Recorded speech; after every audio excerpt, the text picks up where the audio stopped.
Guigere Jr. presiding. You may be seated. The court calls the case of the State of Michigan versus Kelvin Eric Thomas, file number A160520FH. Please state your appearances for the record. Patrice Lewis on behalf of the State of Michigan. James Liggins, Your Honor, on behalf of defendant Kelvin Thomas. You can come right up here to this podium. Thank you. You're there. Are you Kelvin E. Thomas? Yes. Mr. Thomas, you're here today for sentencing. This is on a charge which, as a third habitual offender, carries a maximum possible sentence of up to 8 years in prison. Counsel, the guidelines were scored by the Department C1 0 to 13. Are there adjustments?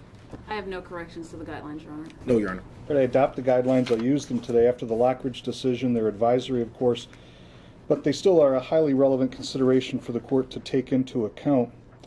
Did you and your client have an adequate opportunity to review and discuss the report, Mr. Liggins? Yes, Your Honor. Do you have additions, deletions, or corrections to offer? No, Your Honor. No. Mr. Thomas, did you have an opportunity to review the report Yes. and talk about it with your lawyer? Yes. Do you have any additions, deletions, or corrections to the information contained therein? No, sir. No.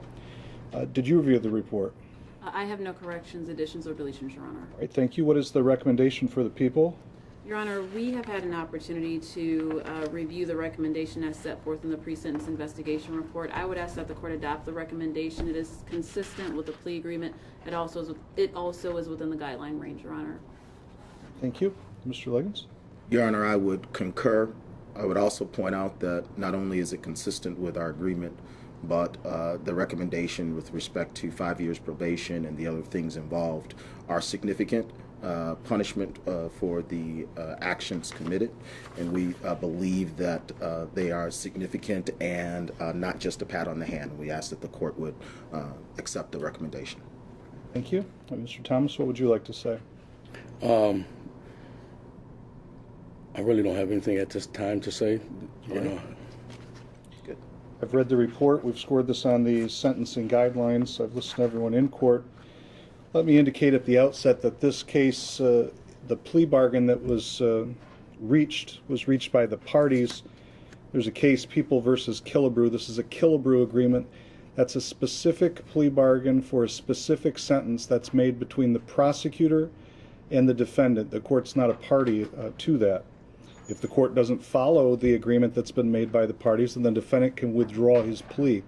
If there were not a Killebrew agreement in place at this time, Mr. Thomas, you'd be going to jail right now. It's just that simple. You don't seem to learn from your past mistakes. At 56 years old, with a 2 prior felonies, 17 prior misdemeanors, and then to engage in this type of behavior again, and you kind of backpedal on it in the report. Again, if you and the prosecutor had not made this agreement, which is binding on the court, you'd be going to jail for a long time right now. This behavior is disgusting. It frightens me, and it has no part in our community. Now, the executive branch, the prosecutor, has saw fit through your behavior while you're on bond in this to give you this agreement. It was bargained for your lawyer. Take advantage of it, because again, if it were in my discretion, you'd be going to jail. I'll place you on probation for the agreed upon 5 years. Court costs of $1,000, victim fee, state costs pursuant to statute, $8,860 restitution, supervision fee of $1,500, special conditions by number 3.4, 4.21, 4.24, 9.90, which is not to own or possess any animals during the probationary period. 1 day in the county jail, credit for 1 day already served. This is as a third habitual offender. This is the same sentence on counts 2 and 3 to be served concurrently. We'll give you a piece of paper. It will explain your appeal rights. If you want to ask the Court of Appeals for leave to appeal or ask me to appoint a lawyer to help you appeal, fill it out, return it to the court within 42 days of today. Your client needs to check in with the finance department on the 4th floor to make the payment plan, and also with the probation department.